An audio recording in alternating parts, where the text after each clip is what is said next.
Merci Alain. Merci à vous tous pour votre accueil si sympathique.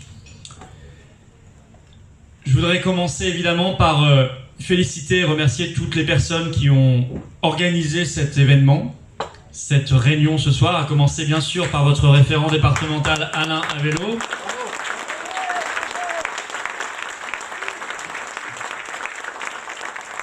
Je suis particulièrement heureux d'être ici, Alain, ce soir, qu'on se connaît depuis longtemps, que tu es l'un des fondateurs des Patriotes, l'un de ceux qui a été à l'origine de cette aventure.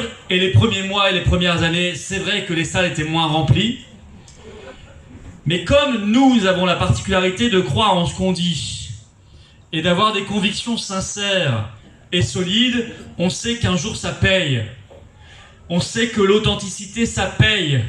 On sait que le mensonge et la dissimulation finissent toujours par être démasqués, et vous en êtes la preuve vivante ce soir. Donc bravo à vous, bravo pour votre engagement, bravo à toute l'équipe départementale, tous les délégués que tu as présentés, qui font un travail remarquable partout dans le département, dans vos communes, qui sont ces visages si divers, si pluriels, et en même temps tellement unis par le même amour de la France et des valeurs qui nous unissent, qu'on sait que nous sommes dans un endroit et dans un lieu exceptionnel.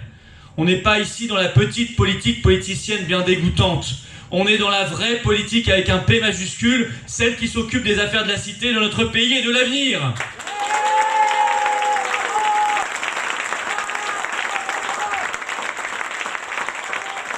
Et nous ne sommes pas les seuls à concevoir les choses ainsi.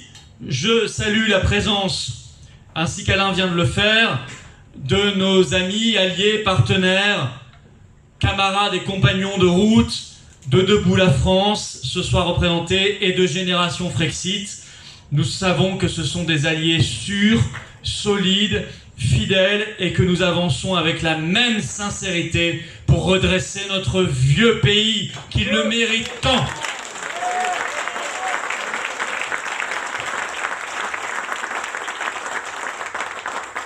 Alors ce soir, je suis en Loire-Atlantique, à Nantes ou quasiment à côté, avec vous, même s'il y a également des personnes qui viennent d'autres départements. Je vous ai vu et discuté, et j'ai discuté avec vous, et j'en suis très heureux.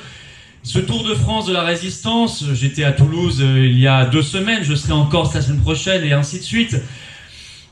Il est possible parce que nous avons maintenant un mouvement qui est solide, qui est bien organisé, qui est présent partout sur le territoire national. Et quand je dis national, c'est la métropole, mais c'est aussi l'outre-mer. Et je devrais y ajouter ces 85 pays à l'étranger où nous sommes représentés, dont une trentaine où nous avons des référents. C'est le signe que nous avons grandi, que nous nous sommes solidifiés. Et aujourd'hui, nous sommes un très grand mouvement souverainiste. Un très très grand mouvement souverainiste. Un mouvement qui défend la souveraineté, la liberté, la paix, la dignité, l'avenir de notre pays. Et ça n'est pas pour nous que virtuel. Si vous êtes là ce soir, si on a ces échanges, ces discussions, je crois très chaleureuses, très sincères, très authentiques, très humaines, c'est parce que nous avons toujours eu cette conception de la politique qui n'est pas que le médiatique, que Internet, les réseaux sociaux. Tout ça, c'est important, on ne s'en prive pas. On essaie d'être très bon là-dessus parce que ce serait idiot de faire l'inverse. Mais pour nous, et avant tout, la politique, c'est l'humain. C'est de se voir. C'est d'échanger des émotions ensemble. C'est de se comprendre, de discuter, d'échanger dans la même salle, parfois de s'engueuler parce qu'on n'est pas d'accord. Et c'est pas grave. C'est ça aussi la vie. L'essentiel, c'est qu'à la fin, on arrive à se mettre d'accord sur quelque chose ensemble pour avancer. Cette conception profondément humaine, elle s'est retrouvée dans tous les événements qu'on organise depuis des mois et des mois. J'ai compté, on en est à 120 manifestations au niveau national.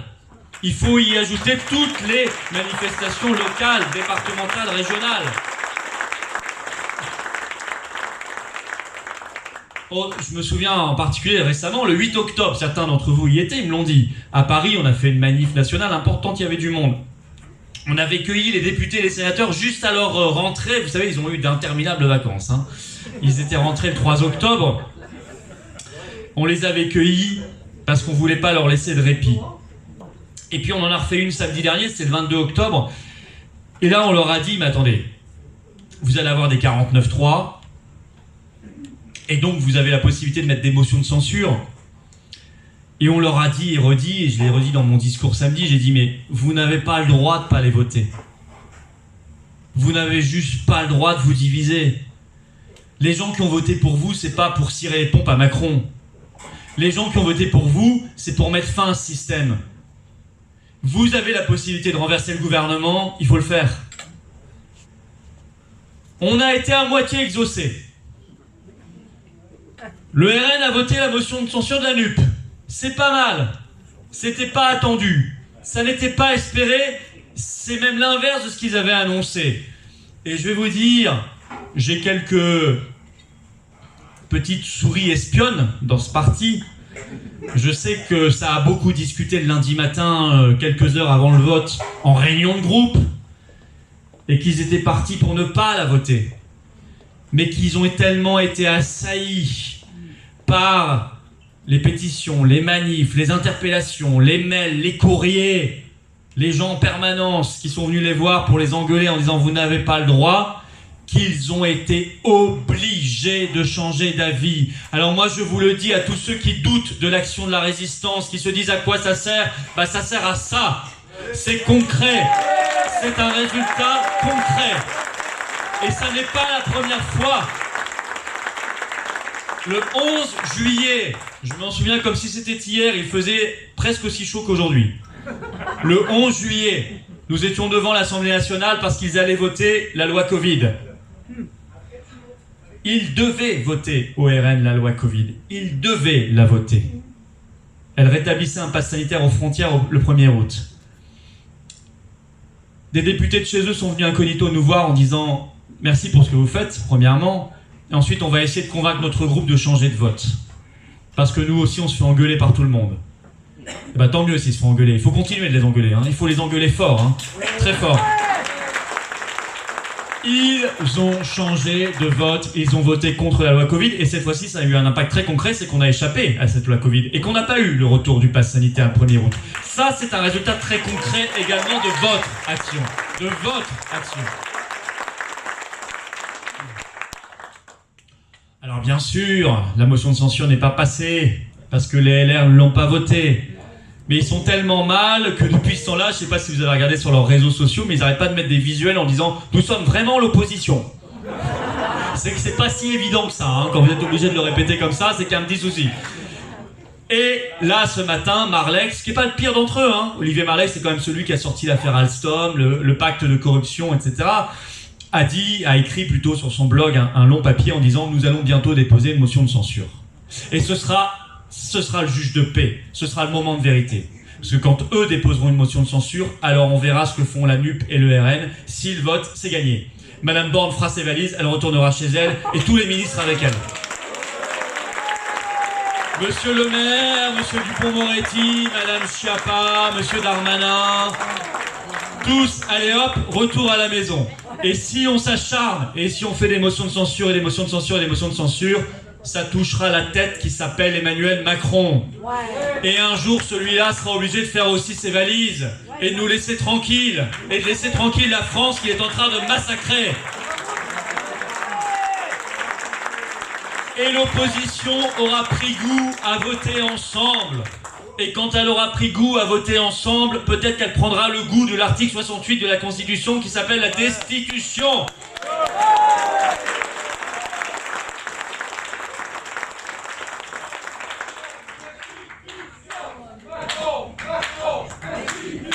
Ah, c'est bien, vous me lancez mes slogans pour les prochaines manifs là. Non mais c'est bien parce qu'on a besoin de renouveler les slogans tout le temps. Non mais il la mérite sa destitution, il la mérite 150 fois. 150 000 fois il la mérite. Encore pour ce qu'il a dit hier. Alors vous savez, Quand il passe à la télé, moi j'aimerais bien appliquer la sobriété énergétique. Obéir à l'injonction gouvernementale, vous savez, c'est j'éteins. Alors je sais plus c'est quoi, je baisse, j'éteins, je décale, c'est ça? Moi je suis d'accord avec j'éteins. J'éteins la télé, je rallume mes neurones. C'est toujours le meilleur des slogans et c'est celui qu'il faut s'appliquer. Mais là, hier, je pouvais pas éteindre. Parce que malgré tout, il fallait que je le regarde. Il faut que je vous en parle ce soir. Il faut que je commente. Il faut que... Bon, je suis obligé de regarder. Donc je me suis infligé ça. Bravo. Et il nous a redit... On va faire la réforme des retraites. Retraite à 65 ans, ou 64 ans, 65 ans. Alors, la journaliste lui a dit, mais en 2017, vous disiez l'inverse. Vous disiez que repousser l'âge légal, c'était très injuste. Oui, mais entre-temps, il y a eu le Covid. Ah, bah, il a bon dos, ce Covid, hein. Il y a eu l'Ukraine. On voit pas le rapport, mais enfin, tout ça, ça a bon dos. Non, il y a surtout les oukases et les exigences de l'Union européenne. Il y a surtout les oukases de Madame Ursula von der Leyen qui exigent tout ça. Et pourquoi ils exigent tout ça? D'abord parce qu'ils sont un peu pervers, ça c'est sûr. Mais pourquoi ils exigent tout ça? Très sérieusement.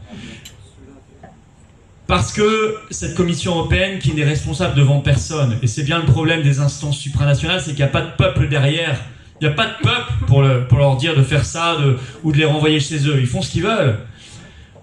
Et donc elle est en roue libre. Et elle est en relation très étroite avec des sociétés comme BlackRock par exemple. Des gros fonds américains, très gros fonds qui gèrent des milliers de milliards de dollars. Et qui ont tout intérêt à la privatisation déguisée des retraites. Parce que plus on reculera à l'âge légal, moins les gens y arriveront. Et pour y arriver, pour essayer de survivre à peu près, pour pas se contenter de 300 € quand ils arriveront en retraite, ils vont être obligés à côté, de souscrire à des assurances privées, des retraites privées, des fonds de pension. Et vous allez tout de suite voir des acteurs américains essentiellement qui vont débouler et qui vont leur offrir des produits clés en main qui les ruineront. BlackRock et d'autres. C'est ça la réalité. On est, vous le savez mes chers amis, vous le savez ou vous le sentez intuitivement, on est dans un vaste système de corruption. Ils se tiennent par la corruption. Ils sont tous corrompus, plus qu'être corrompus, ils sont la corruption. Et si Macron hier nous a parlé de la retraite à 65 ans, ça n'est pas pour autre chose. Alors rien que pour ça, il mérite de dégager et d'être destitué.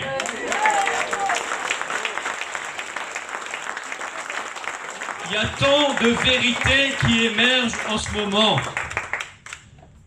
Tant de choses qui sont... qui apparaissent au grand jour, éclatantes. Des bonnes choses. Je vous en cite quelques-unes. La Cour suprême de New York qui dit qu'il faut réintégrer tous les suspendus. Le nouveau Premier ministre d'Alberta, Madame Danielle Smith, au Canada, qui est arrivé il y a très peu de temps là, et qui est incroyable, qui dit on va les réintégrer, on va présenter nos excuses, on va les indemniser, on va amnistier tous ceux qui ont eu des amendes à cause des règles sanitaires Covid. Ici, ce serait les 135 €, vous voyez. Et on va rompre avec le Forum économique de Davos et ses injonctions. Elle est incroyable cette dame, on aimerait avoir la même en France. Je dois ajouter le professeur Perron dont Alain a parlé, c'est formidable ce qui s'est passé. Allez lire le jugement, il est blanchi, réhabilité de A à Z.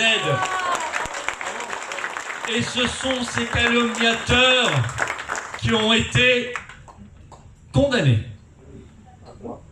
L'un des médecins, je crois qu'il était interne à l'époque, qui l'avait traîné devant ce conseil de l'ordre, lui a écopé d'un avertissement. Ça, c'est assez jouissif. Alors, on va être vigilant parce qu'il y aura un appel et tout ça. Enfin, quand même, les choses sont écrites, les choses sont dites. Oui, il faut se battre parce que, vous savez, on va utiliser toutes les armes, la motion de censure, la destitution, tout ce qu'on pourra faire. Parce qu'on voit bien que le fil du Covid, ils l'ont tiré et ils ne veulent pas le lâcher. C'est le Covid, aujourd'hui c'est l'Ukraine. Toujours cette politique de la peur. On nous apprend qu'on pourra couper notre ballon d'eau chaude à distance, ou bien votre box internet la nuit, etc. Comme on vous disait du temps du Covid, soyons collectivement responsables, sinon nous allons sévir. Ça a donné le pass sanitaire. Là, on vous dit, soyez collectivement responsables, sinon on fera des rationnements. On vous coupera l'électricité. Dans un pays quand même, je le rappelle, la France, qui était considéré en 2012, c'est pas si vieux, c'était il y a 10 ans, comme le numéro 1 mondial pour l'électricité, qui jusqu'en 2017 avait le premier producteur mondial d'électricité qui s'appelle EDF, créé juste après la guerre, Électricité de France, grâce aux ouvriers et aux ingénieurs de France, qui ont créé une belle machine, un service public national, monopolistique, formidable. Et ils ont tout cassé. Ils ont tout cassé avec les directives de Bruxelles, avec le marché européen de l'électricité. Ils ont tout cassé par idéologie. Ils ont fermé les centrales. Ils nous ont mis dans les mains des lobbies, moi je les appelle les escrologues, hein, parce que ce ne sont pas des vrais écolos. Nous, on est des vrais écolos. Les vrais écolos, c'est ceux qui sont patriotes. C'est ceux qui croient en leur pays. Ceux qui pensent qu'il faut acheter et produire local. Ça, ce sont les vrais écolos. Eux, ça n'est pas le cas. Ils ont tout détruit.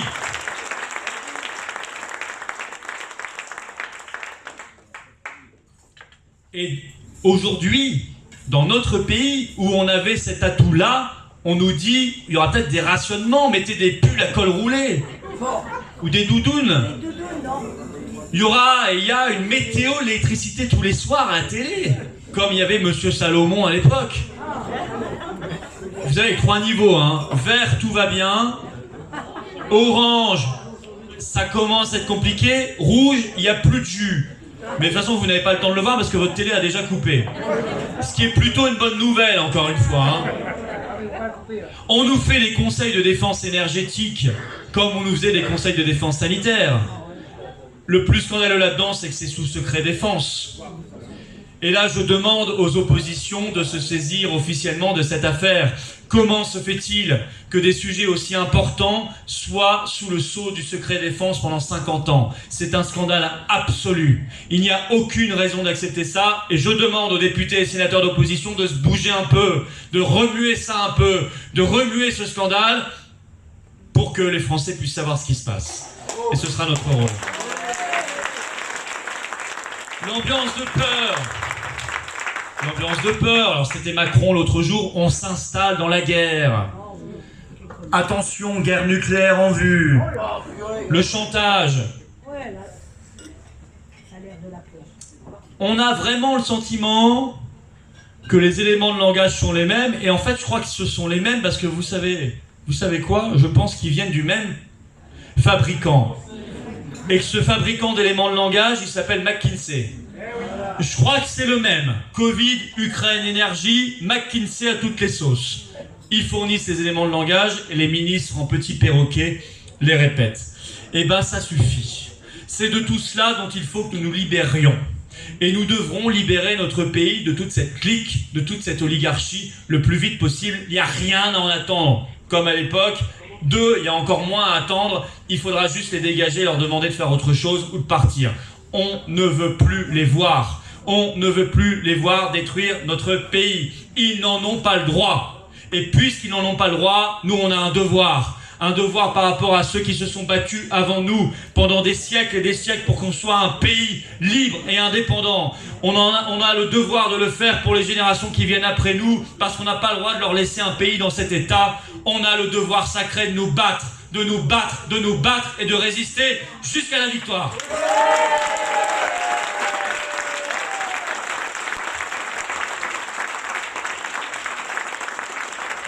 Virer cette clique ne sera pas suffisant. Je l'ai dit, il faudra se libérer de toutes les instances supranationales. Toutes. Et comptez pas sur moi pour vous compter fleurettes et vous dire des bêtises en disant on fera de la réforme de l'intérieur, blablabla. Tout ça, ça n'existe pas, ça n'a jamais existé, ça n'existera jamais. Il faut les quitter. On est un pays souverain. On peut le faire ou on peut pas le faire. On peut le faire. On le fera, évidemment. L'Union européenne... Vous savez, on nous a vendu pendant 50 ans les choses en disant l'Europe c'est la paix. Ah, l'Europe c'est la paix. Ursula qui vous dit il ne faut surtout pas chercher l'apaisement. Il faut refuser les cessez-le-feu. L'Union européenne c'est la guerre. Il faut dire les choses telles qu'elles sont. L'Union européenne veut nous entraîner vers la guerre en Ukraine pour les beaux yeux de Washington. s'autodétruire elle-même pour assurer l'hégémonie américaine. C'est ça la réalité, vous l'avez bien compris, je crois. Et tant qu'on continuera avec cette Union européenne, alors on ne sera jamais dans la paix.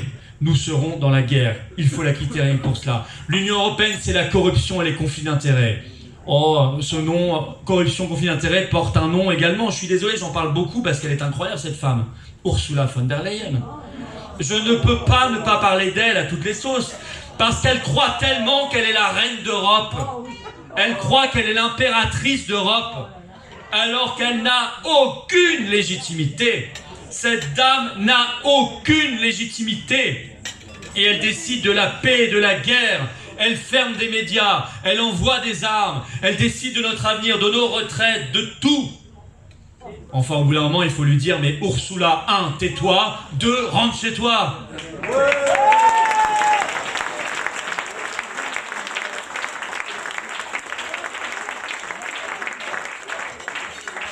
L'Union européenne, c'est la tyrannie du contrôle et de la surveillance. Alors, c'est des sujets un peu compliqués, mais en fait, pas tant que ça. On a essayé d'en parler. L'euro numérique, l'identité numérique, intéressez-vous à ces sujets. Je vous assure que ce sont des sujets cruciaux. Ce sont des sujets fondamentaux. Ces sujets-là définissent nos libertés et la place qui sera laissée à notre vie privée ou pas dans les années qui viennent. Je n'ai aucune envie, par exemple, que l'argent liquide disparaisse.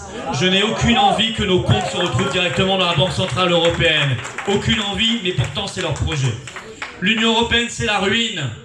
L'Union Européenne a tué nos services publics, méthodiquement, tous, intégralement.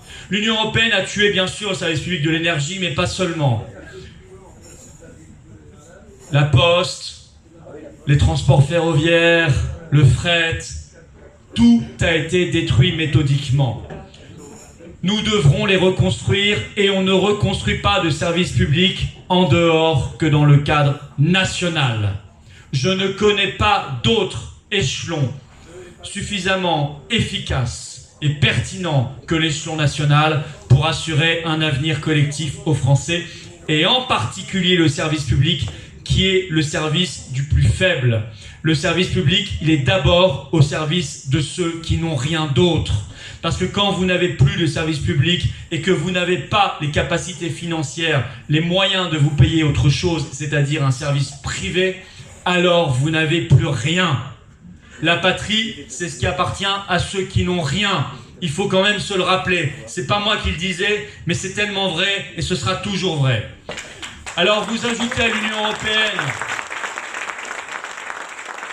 vous ajoutez l'OTAN, qui dans sa stratégie 2030, adoptée en juin 2021, avant la guerre d'Ukraine, a dit il y a deux ennemis, la Russie puis la Chine.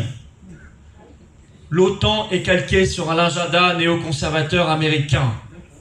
L'OTAN, ça n'est pas notre agenda à nous, ça n'est pas notre intérêt à nous. Moi, je n'ai pas oublié la Syrie, je n'ai pas oublié l'Irak, je n'ai pas oublié la Libye, je n'ai pas oublié la Serbie, le Kosovo, l'Afghanistan. Je n'ai pas oublié tout ça. Alors nous devrons quitter l'OTAN. Vous y ajoutez la CEDH. La CEDH est extraordinaire, c'est celle qui vient de vous dire vous êtes obligés de récupérer les familles de djihadistes. Obligés. Alors tous ceux qui vous font des grandes promesses sur avec moi il n'y aura plus d'immigration, on va tout arrêter, etc. et qui dans le même temps vous disent mais on restera dans Schengen, l'Union Européenne et la CEDH, vous savez déjà qu'ils vous mentent. Ils vous prennent pour des idiots. C'est pas bien de prendre les gens pour des idiots, vous devriez leur dire. Et on va leur dire et on leur dit. Non, il faut être sérieux là-dessus. De toute façon, vous savez, il y a un critère simple. Dès que le peuple français n'est plus souverain, alors que c'est écrit dans notre Constitution, le seul souverain en France, c'est nous, c'est qu'il y a un problème. Le souverain en France, c'est pas Macron. Le souverain, ça n'est pas Ursula von der Leyen. Le souverain, ça n'est pas Pfizer. Le souverain, ça n'est pas McKinsey. Le souverain, ça n'est pas l'OTAN. Le souverain, ça n'est pas Monsieur Biden, enfin ce qu'il en reste. Le souverain, ça n'est pas... Le souverain, ça n'est pas l'OTAN et tout cela. Le seul souverain en France, c'est le peuple de France. Il va falloir le dire et le redire très fort.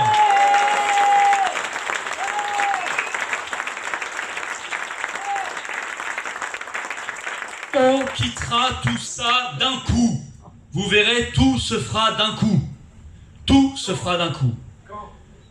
Quand, je ne sais pas. Je suis pas Madame Irma. Voilà, j'aimerais vous le dire, je ne sais pas. Mais vous savez, moi je connaissais Max Gallo d'une ancienne vie politique, mais dans les mêmes convictions, et j'avais appris à le connaître, et il m'avait dit un jour, la seule loi de l'histoire, c'est la surprise. Alors j'ai envie de vous dire, eh ben on verra bien, on fera tout ce qu'on peut pour y arriver et hâter les choses. On fera tout pour que ça soit le plus vite possible et le mieux possible. Voilà, c'est tout ce que je peux vous dire. Je n'ai pas d'autres promesses à vous faire, sinon je vous mentirais. Je sais juste une chose, et ça, soyez-en certains, je pense que vous partagerez tous cette opinion. Les seules batailles qu'on est sûr de perdre sont celles qu'on ne mène pas. Si on ne fait rien, c'est sûr que ça ne bougera pas. Ça, je peux vous le dire. Là, je suis Madame Irma. Si on ne fait rien, il ne se passera rien. Par contre, si on fait, il se passera quelque chose. Comment, quand, avec qui, je ne sais pas. Je ne sais pas. Bien malin qui le sait. Mais je vous assure que ça viendra, et ça viendra peut-être beaucoup plus vite que vous ne le pensez. J'en suis même certain. Parce que notre pays recèle de trésors et de surprises incroyables. Oui, notre vieux pays, notre beau pays, notre France belle et rebelle mérite bien mieux que ça. Elle mérite la paix d'abord. On a su défendre une voie plus intelligente par le passé, il n'y a pas si longtemps, en 2003, quand on disait non à la guerre en Irak de Bush Junior, souvenez-vous. À l'époque, il nous servait déjà la même soupe. Il y a le bien contre le mal, blablabla, Walt Disney. Non mais attendez, ça va, on n'a pas 4 ans. Il n'y a pas le bien contre le mal. Non, c'est pas vrai, ça n'est pas vrai. Ou alors il va falloir peut-être nous expliquer que ce grand pays outre-Atlantique, c'est le mal. Parce que c'est sûrement lui qui, ces 20 dernières années, a fait le plus de morts dans le monde, par toutes les guerres et les coups d'État qu'il a déclarés. Et je ne confonds pas avec le peuple, je ne confonds pas avec les peuples. Le 8 novembre, ils vont voter. Et je pense que ces élections sont très importantes. Et j'espère que le peuple américain votera pour la paix. C'est tout ce que je souhaite. Je le souhaite pour la paix du monde. Notre pays mérite le respect. Le respect, ça commencera par des choses simples, la réintégration immédiate de tous les personnels suspendus avec excuse officielle de l'État et indemnisation totale. Ce sera rendre anticonstitutionnel tout confinement et toute forme de passe qui est une forme d'apartheid. Ils n'aiment pas qu'on dise le mot, alors je le redis. Le pass sanitaire, le pass vaccinal et demain, s'ils le mettent en place, le pass énergétique ou le pass climatique, c'est un apartheid. Et ça n'est pas digne de la France, qui est un pays de liberté et d'égalité.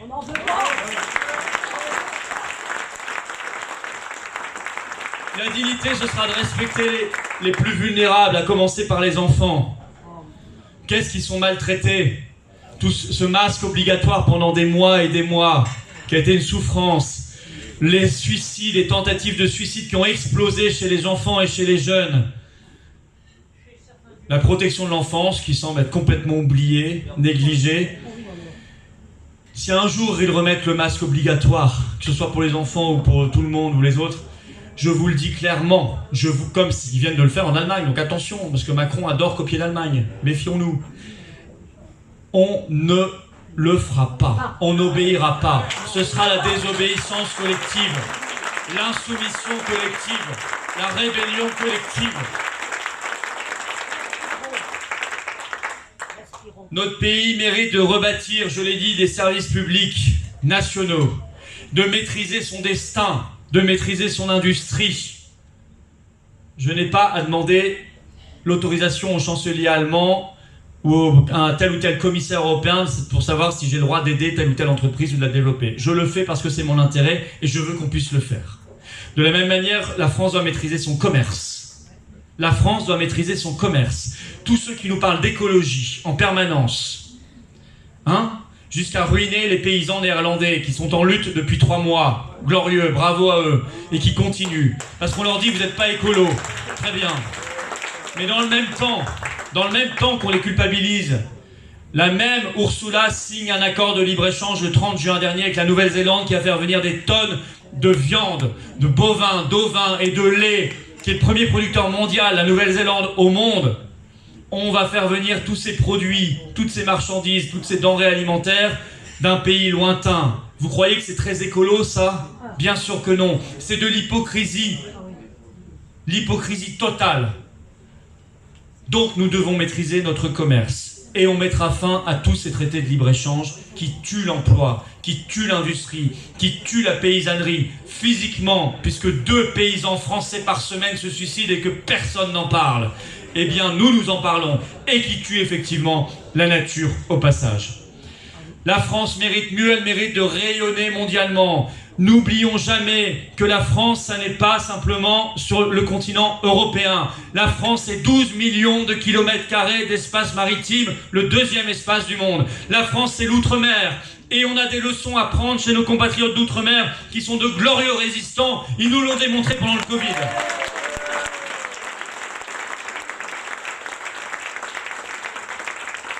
Ah, ils nous ont donné une belle leçon d'unité, une belle leçon de ténacité. Et ils ont gagné, ils ont remporté la victoire. Et puis moi, je suis désolé de vous le dire, enfin je suis pas désolé, d'ailleurs je suis fier de vous le dire, en réalité. Je lâcherai pas l'affaire. Quand on est un pays souverain, on gère sa monnaie. L'euro n'est pas ma monnaie. Ma monnaie, c'est le franc. De tout temps, et ce sera le franc. Et là-dessus, je ne céderai pas au sondage ou je ne sais quoi. Je n'accepte pas qu'on lâche un combat aussi essentiel. Un pays qui ne gère pas sa monnaie est un pays esclave. C'est vrai de tout temps et ce sera vrai de tout temps. Qui tient la monnaie tient l'État.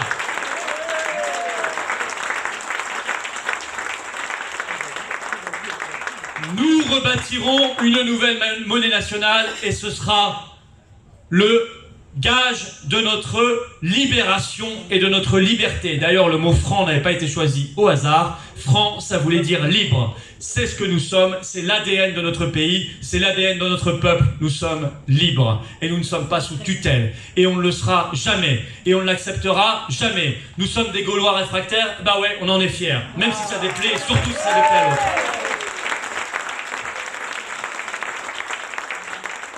La France est une puissance. La France, c'est une puissance. La France, c'est l'armée française et pas l'armée européenne. Je ne sais pas ce que c'est que l'armée européenne, mais ça ne me rassure pas de savoir qu'un jour Ursula von der Leyen soit chef de guerre. Ça ne me rassure pas du tout.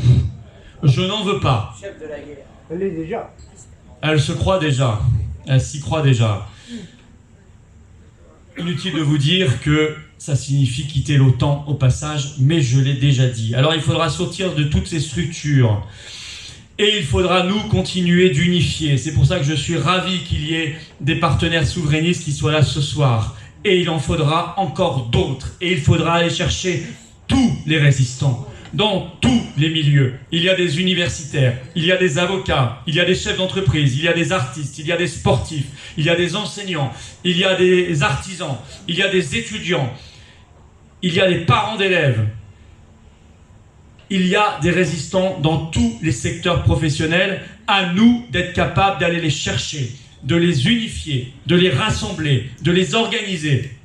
Moi, je rêve d'une fédération des pompiers résistants, d'une fédération des boulangers résistants, d'une fédération des restaurateurs résistants, d'une fédération des enseignants résistants, d'une fédération des étudiants résistants. Je rêve de tout ça, et ça n'est pas un rêve, c'est ce qu'on va faire. Ça se fera dans les semaines et les mois qui viennent, parce qu'il le faut. Tout simplement parce qu'il le faut.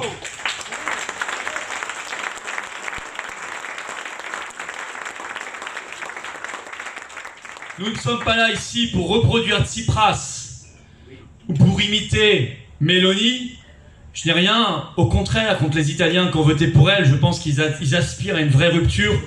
Mais je crois, les pauvres, qu'ils vont être terriblement déçus, et très très vite. Vu les allégeances qui ont déjà été témoignées vis-à-vis de l'Union européenne et vis-à-vis de l'OTAN depuis quelques jours. Non. Nous sommes dans une... Et vous le sentez, vous le voyez, vous le savez bien. Nous sommes dans des temps telluriques. Nous ne sommes plus dans les petits débats d'il y a quelques années ou quelques décennies où on s'écharpait sur une virgule dans une loi ou un chiffre dans un autre projet de loi. Nous sommes au temps des principes, des valeurs et des sujets fondamentaux. Nous sommes au temps de parler de la racine des choses. Nous sommes au temps de parler de ce qui fait ou ne fera pas demain la France. De ce qui fait ou ne fait pas notre humanité, de ce qui fait ou ne fait pas notre liberté, de ce qui fait ou ne fait pas notre souveraineté. On en est là. À la limite, la période est dure, elle est parfois cruelle, mais elle est exaltante. Elle est passionnante parce qu'on voit, on sait qu'on fait et qu'on vit l'histoire, avec un H majuscule. Alors croyez-vous qu'en cette période où nous faisons l'histoire, où ces mythes, ces vieux mythes de la fin de l'histoire ont complètement disparu, au moment où les plaques tectoniques sont en train de se rentrer dedans, croyez-vous qu'il faille mettre de l'eau dans son vin? Je n'y crois pas un instant. Je crois qu'il faut dire les choses telles qu'elles sont, telles que nous les croyons et telles que nous voulons qu'elles soient demain. L'authenticité, la sincérité, la vérité et la radicalité, c'est-à-dire au sens étymologique du terme, aller à la racine des choses. C'est notre marque de fabrique, on ne la lâchera pas. Nous irons au fond des choses, nous proposerons une rupture, la vraie rupture, comme il est écrit sur nos affiches et nos tracts, la vraie rupture. Pas les faux semblants, pas les manœuvres. Il n'y aura pas chez nous, aux patriotes, de petites manœuvres politiciennes, jamais. On vous dira les choses telles qu'elles sont d'un bloc, que ça plaise ou pas, parce qu'on y croit. Et si on n'y croit pas, on ne vous le dit pas. Et si on croit autrement, on vous dit autrement. Et c'est chacun qui vient ou qui ne vient pas, selon qu'il adhère ou qu'il n'adhère pas. Et si vous n'adhérez pas, vous ne venez pas. C'est pas grave, vous adhérerez peut-être demain. Mais si vous adhérez, vous êtes là. Et vous êtes là intégralement, dans le combat, pour vous-même, pour la France, pour l'humanité et pour les générations qui viennent.